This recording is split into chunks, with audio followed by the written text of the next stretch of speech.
Florida Integrative Health Center. My name is Durrell Handwerker, Dr. Durrell, a family nurse practitioner, and I have over 25 years of experience in functional medicine and also in clinical experience at local community centers, health centers, and at hospitals. So we're putting it all together. That is integrative medicine, looking at the best of what conventional medicine has and the best of what alternative medicine has, and putting it all together and looking at each person as a whole person in a holistic nature, not dividing the body up into these separate systems that, when separated, are really difficult to get to the root cause because you're looking at each system differently. So, what's important is looking at the whole person. Of course, that means mind, body, and spirit, but much more. It means that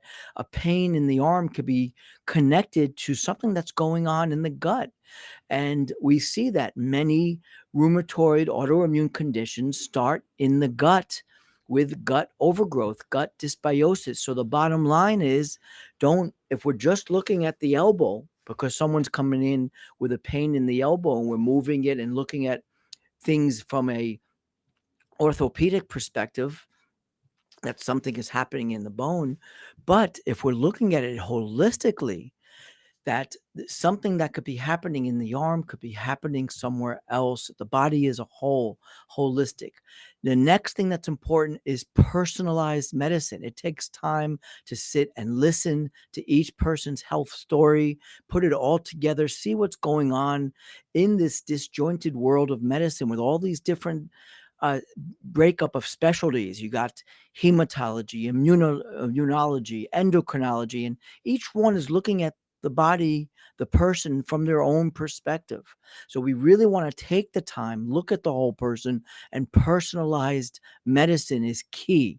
So those are the foundations of functional medicine, biochemical individuality. Well, that means that each person is unique and how they experience the environment, what they eat, the environmental toxins, the nutrients that they're taking in, the stress that they have, the types of quality of sleep, the toxins in the environment. All this is unique to each person's genetic predisposition, but also to how their system is involved with the environment and with all these things. So, in other words, each person is unique, and we have to look at each test result with each symptom in a unique way. So, what are some of these underlying causes of disease? And what's important is that quite often, many people are just going to their appointments and being told that everything is in the range. And we know, based on personalized, individualized uniqueness, that there's an optimal number for each person, not just it's in the range. So that's also very important. Number one, the mitochondria. We know the mitochondria is the fuel, the powerhouse of the cell. And we also know that there's a cycle that the mitochondria uses that takes our foods, the fats, the proteins, carbohydrates, takes it through this cycle known as the Krebs cycle, uses co-nutrients, nutrients, vitamins, and minerals, and then produces ATP energy. So we can support the mitochondria, help to shovel the fats into the cell with the use of certain amino acids and activated B vitamins. It's very important to optimize mitochondria, the powerhouse of our cells. That's number one.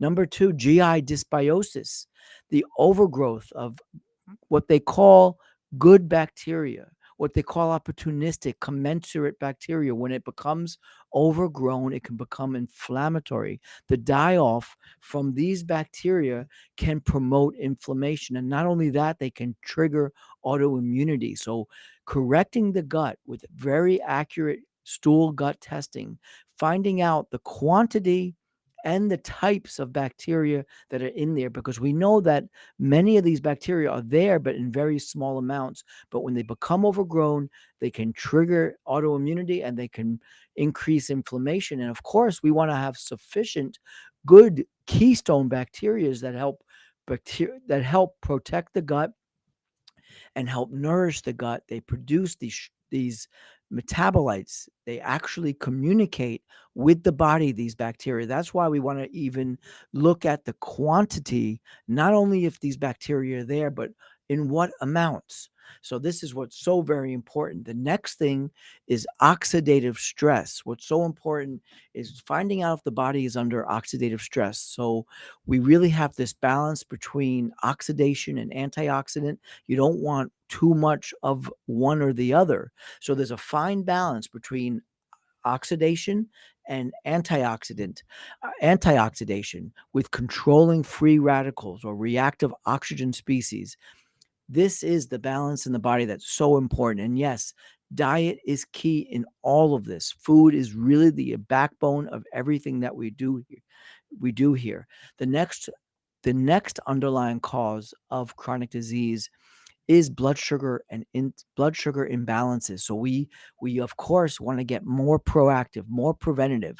Just checking A1C or fasting blood sugar is not enough. We want to look at the whole picture between insulin and glucose and cortisol and amongst other markers of inflammation to see really what's going on with this balance of blood sugars. And again, to be preventative and proactive means to catch any problem that can be happening in the future ahead of time. And we can do that by really checking not just the A1C and fasting blood sugar. That's very important. The next factor, the next cause of chronic diseases are deficiencies of vitamins and minerals and nutrients. What's so important is not just the range, but is it the optimal number? We see with many nutrients, there's an optimal number for each person when it comes to vitamins and amino acids and nutrients and minerals. The next chronic disease root cause is inflammation, chronic low grade inflammation. What are the causes? How can we help control inflammation? This is what's so important. The next underlying cause is immune dysfunction. Quite often, our immune system can't recognize its own self and it becomes overreactive and destructive. And we really want to help our immune system communicate with the rest of the body so it's doing its job and it's not overactive and hurting its own self. And that's very, very important. Immune dysfunction. Of course, 70% of the immune system is coming in from the gut. So it emphasizes that all of these processes that I'm mentioning today are all important to really put together in a good functional medicine plan by doing very accurate lab testing, very in-depth lab testing, not just looking at the results and saying it's in the range, but looking at each result and if it's been trending up or down, where is it in the range? Is it at the optimal level? And how do we put it together with all these other markers, including the GI, the gut microbiome? Because that tells us how well we're absorbing vitamins and nutrients. It tells us where that source of inflammation or dysregulation of the immune system can all be coming from.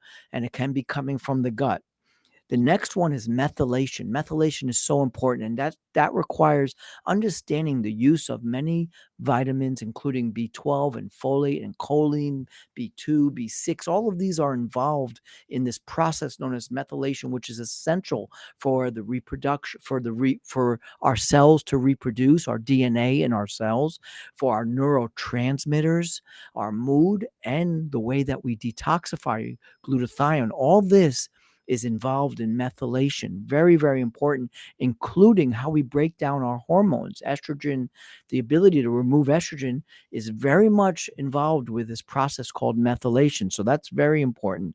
And the next underlying cause, which is very important, is hormone metabolism, the communication between our hormones. So our thyroid hormones have to be really optimized, and our adrenal hormones, that's our fight or flight, our cortisol levels, and other factors involved with thyroid and adrenal gland is very important, but as well as our reproductive hormones, our testosterone and estrogen, are they going down the right pathways? Are they going down more toxic, problematic pathways? Are we optimizing our hormones for better health? And that is all so very important. So this is what a functional medicine consultation appointment is goes into and really addresses and optimizes and focuses in on this, so we can be preventative, we can empower the patients so they know that they are being proactive in their health and they're preventing these chronic diseases. Everyone reach out to me if you have any questions. You can comment, you can send us a message, you can take a look at our website and make a 15-minute consultation. We're here to help. That is our mission. And everyone have a healthy, happy day.